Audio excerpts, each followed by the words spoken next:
Capítulo 3. Algo del asunto. Alzábase la iglesia de Cumbrales sobre un tumor del terreno, o montículo de roca viva, mal cubierto de menuda y fragante vegetación que a modo de manta de pobre roída y desgarrada a trechos, por los agujeros y desgarraduras dejaba asomar las que pudieran llamarse coyunturas del peñasco. Era este de suave y bien entendido acceso por todas partes, y ocupaba el centro de una llanura, especie de plaza circundante, cruzada de camberas y senderos que partían el rústico suelo en caprichosas proporciones geométricas. De estas, unas estaban pobladas de árboles, no muy corpulentos, pero de ancha copa. Otras, las de mayor relieve, adornadas de espesas cenefas de zarzas y sauco, y todas ellas tapizadas de fino y apretado césped sobre el cual descollaban, aquí y allá, la menta silvestre, el enano poleo, la malva bienhechora y el desabrido cardo. Hubiera sido este pintoresco espacio algo como lo que hoy se llama un parque a la inglesa, con caminos menos ásperos y pedregosos, y sin las ortigas y jaramagos que hacían ingrato y peligroso al tacto lo que seducía y enamoraba los ojos.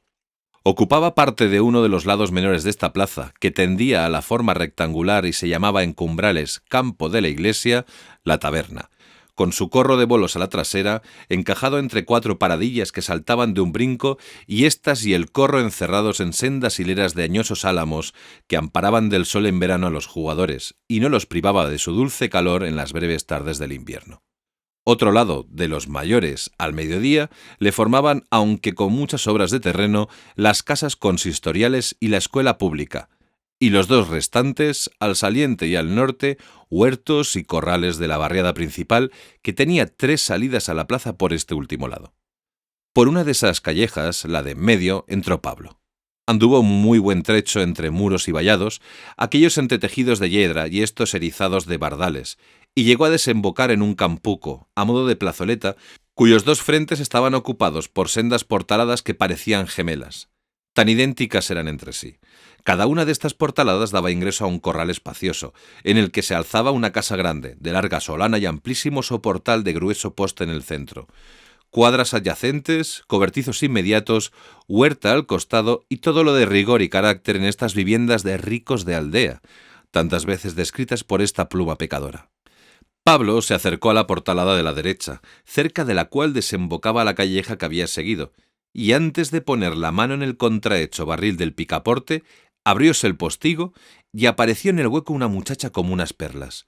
Negros eran sus ojos, dulces e insinuantes, la tez morena, el rostro oval y un tanto aguileño, la frente sin flequillos ni otros pingajos de la moda, tersa y bien delineada, perdíase en lo más alto entre flotantes ondas lustrosas de una cabellera tan negra como los ojos y las pulidas cejas. Los labios, húmedos, un poco gruesos, y no tan apretados que no dejasen entrever 2 filas de dientes blanquísimos y menudos. Sobre los hombros redondos llevaba una pañoleta roja, de largos flecos, prendida sobre el curvo seno con un broche que a la vez aprisionaba un manojito de malvas de olor y pencas de albahaca. Una sencillísima bata de percal de largos pliegues la envolvía el gallardo cuerpo, sin oprimirle ni desfigurarle. Asombróse Pablo al verla, y exclamó mirándola de hito en hito: «Ana, ¿qué milagro es este?» «¿Dónde está el milagro?», respondió Ana mirando a Pablo también y remedando su asombro con un expresivo gesto entre risueño y burlón. «¿En andar tú por aquí?», repuso el mozo con la sinceridad inocentona que le era peculiar, y añadió con la misma: «Si te viera tu padre». «Pues atúrdete, Pablo», exclamó Ana con picaresca solemnidad. «De su parte vine». «¿De su parte? Como te lo digo. ¿Pero a qué viniste?» «¿A qué venía otras veces? A ver a mi padrino, a ver a tu madre, a ver a María, y a verte a ti, simplón», añadió Ana, tirándole a la cara una hoja de malva que había tenido entre sus labios después de quitarle el rabillo con los dientes. Pablo no hizo más caso de la hoja que de los mosquitos que zumbaban en el aire. Verdad es que tampoco Ana tomó a pechos la indolencia de Pablo. «No te creo», insistió éste. «Cuando ha habido monos entre tu padre y el mío, jamás han acabado de repente. ¿Y quién ha dicho que hayan acabado así esta vez? Tú, cuando vienes a vernos de parte de tu padre. Es verdad que vengo, pero con su cuenta y razón, hijo. Eso es otra cosa. Vaya si lo es, y en prueba de ello, escucha. Esta mañana me dijo mi padre, paseándose a lo largo de la sala: «Estos genios, Ana, estos genios. Y como yo sé por experiencia que por ahí comienza él siempre a reconocer las flaquezas del suyo y a buscar la paz, ¿sabes tú, Pablo, por qué había guerra ahora entre tu padre y el mío?». «No, por cierto, Ana». «Pues tampoco yo. Como estos nublados vienen tan a menudo, tan de repente y tan sin motivo, siempre que trata de explicármelos me dice lo mismo, que tu padre es duro de frase, que le contraría, que le acosa y que por conclusión le injuria. A él, que va siempre con el compás en la lengua y el corazón en la mano.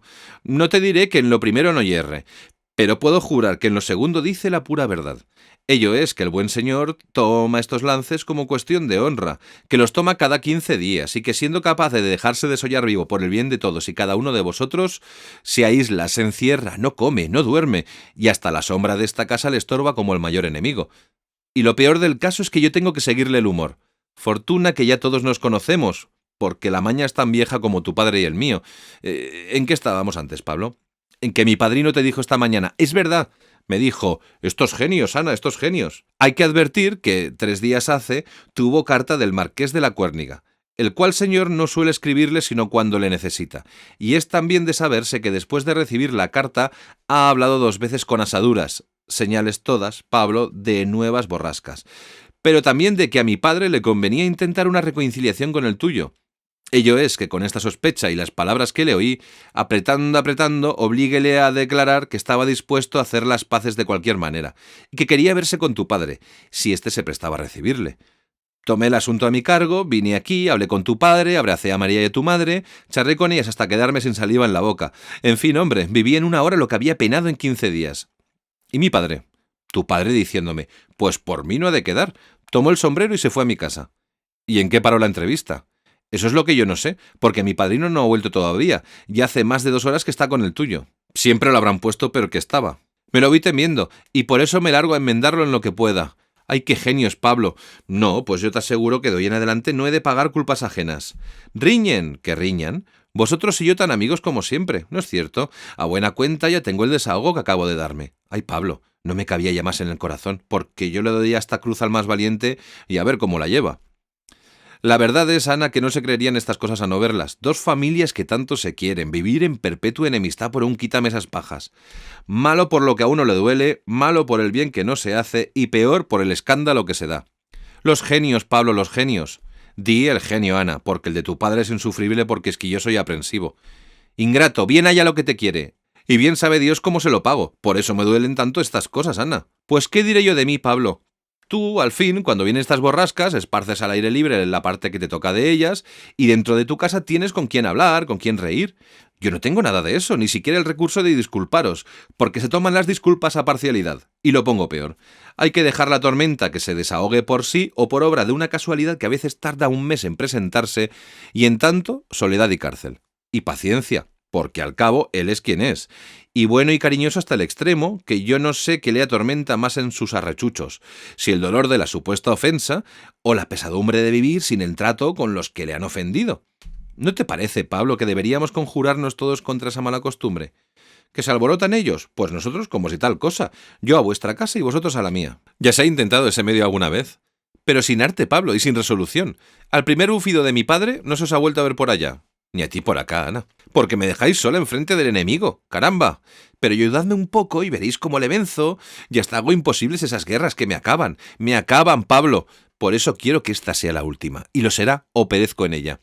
Con que hazme el favor de no entretenerme y déjame pasar que estoy perdiendo un tiempo precioso. Pues rato hace, Ana, que tienes despejado el camino, y por donde te agarro yo el diablo me lleve. Miróle Ana por debajo de las cejas, fruncidas por efecto de una sonrisa burlona en que envolvió toda su hermosa y picaresca faz, y le tiró con otra hoja de malva que había arrancado poco antes del ramiete del pecho. «Hijo, qué peste eres también, a tu modo», dijo al mismo tiempo. Y recogió los pliegues delanteros de su falda con ambas manos, y ágil y esbelta partió hacia su casa, atravesando el campuco como diz que se deslizan las ninfas sobre las ondas del lago. Pablo, sin darse por entendido de este hecho ni de aquel dicho, entró en el corral y cerró la portalada. De modo que cuando Ana llegó a la suya, no tuvo en que satisfacer la curiosidad que le hizo volver la cabeza hacia la portalada de enfrente, y quedaron allí perdidas, por falta de recibo, una mirada y una sonrisa que se hubieran disputado a estocadas los galanes de Lope y Calderón. Como su padre andaba aún fuera de casa, Pablo, antes de subir a ella, quiso darse una vuelta por las cuadras, a la sazón punto menos que vacías. Solo 2 parejas de bueyes y algunos ternerillos había al pesebre. El resto del ganado, pocos días antes de llegado a lo del puerto, andaba al pasto en el monte al cuidado del pastor del lugar, que lo recogía por la mañana y lo entregaba al anochecer. La disposición de aquellas cuadras era obra del magín de Pablo, y acuerdo suyo también el régimen que estaba sometido el ganado. Natural era la satisfacción que el mozo sentía, viéndole tan gordo y lozano, en pasarle la mano por el lomo, en llamar a cada bestia por su nombre, en increpar duramente a la que no comía hasta limpiar el pesebre, y en confundirla con el ejemplo de la que no dejaba en el fondo ni la grana. Pues, ¿y los becerrillos? Ora se pasaba con ellos rascándoles el testuz y dándoles palmaditas en la cara, y cómo se arrimaban ellos a él, y le miraban con sus ojazos bonachones, y se iban adormeciendo poco a poco con el cosquilleo y presentando la cerviz para que también se la rascara, y después las orejas, y luego el pescuezo, y vuelta al testuz y a la cara. Y cuando se cansaba Pablo, la mimosa bestezuela le golpeaba suavemente con la cabeza, le lamía las manos y tornaba a presentarle la cerviz. Lo cierto es que fuera del corderillo no hay otro animal de faz más atractiva ni que más se haga de querer. Mientras nuestro mozo se entregaba a estos entretenimientos, arriba aguardaban su madre y su hermana, con la mesa puesta y haciendo labor cerca de ella. El resultado de la entrevista de los dos compadres, lance que las tenía sumidas en graves aprensiones, bien reflejadas en el desasosiego de que ambas estaban poseídas. Sentábale a maravilla esta inquietud a la joven, cuyo nombre ya conocemos por boca de Ana, pues daba viveza y grande expresión a su fisonomía, de ordinario, aunque bella por lo correcta y frescachona, mansa y serena, como esas noches de verano sin rumores, sin frío ni calor, que se contemplan con gusto, pero en perfecto reposo del espíritu y del cuerpo. Sus ojos negros, más meditabundos que habladores, brillando a la sazón con vivo fuego sobre el rosado cutis, y sus labios húmedos graciosamente contraídos, pregonaban interiores batallas, señal de que en aquel lago apacible también cabían agitaciones y tempestades. Representaba la edad de Ana, y con la sencillez de esta vestía, aunque no con tanto donaire, porque este no es obra de las perfecciones plásticas y esculturales que abundaban en María, acaso más que en Ana, sino de un misterioso equilibrio de proporciones y de sensibilidad entre el alma y el cuerpo, don de la naturaleza que no se adquiere por conquista. Cuanto pueda parecerse una rama al tronco que procede, se parecía nuestra joven a su madre, señora de aldea, sana y bien conservada, sin afeites ni aliños exagerados, antes bien, peinada y vestida con tal sencillez y modestia que sólo en lo pulido de su cutis, señal de que éste andaba lejos de las injurias del trabajo al aire libre, revelaba la jerarquía. Verdad es esta de la sencillez y modestia en el ordinario arreo, propia no sólo de las señoras de labradores ricos montañeses, sino también de las damas empingorotadas y linajudas, si son muy apegadas al terruño solar. Digámoslo en honra de la montaña y de las montañesas. Poco hablaban madre e hija, y eso poco en frases breves entre largos espacios de silencio, para apuntar una sospecha o fundar una esperanza. El tema era siempre el mismo, lo que tardaba el ausente y lo que podía significar la tardanza. Al cabo se oyeron pasos en la escalera, y apareció Pablo en la sala. Y poco después su padre. Representaba este, y yo sé que los tenía, más de 50 años. No era muy alto, pero fornido y sano, de rostro abierto y noble, limpio y frescote, y bien afeitada la espesa y recia barba. Corto, áspero y muy apretado aún el pelo gris de su cabeza, lento y bien aplomado en el andar, los brazos un tanto arqueados, las manos anchas, musculosas y entreabiertas, la voz sonora, varonil y bien entonada, el traje holgado, de buen género, pero de modesto corte. «Vamos a comer, que harto habéis aguardado», dijo al entrar, mientras su mujer y su hija se levantaban a recibirle. Y no dijo más por entonces, ni en su semblante pudieron leer nada las curiosas miradas de su familia. Se sirvió la sopa, sentóse el patriarca a la mesa, bendíjola, según costumbre, después de ocupar cada cual su puesto, y andábase muy cerca ya del clásico estofado, cuando aquel refirió en compendio lo que el curioso lector hallará más adelante con los debidos pormenores.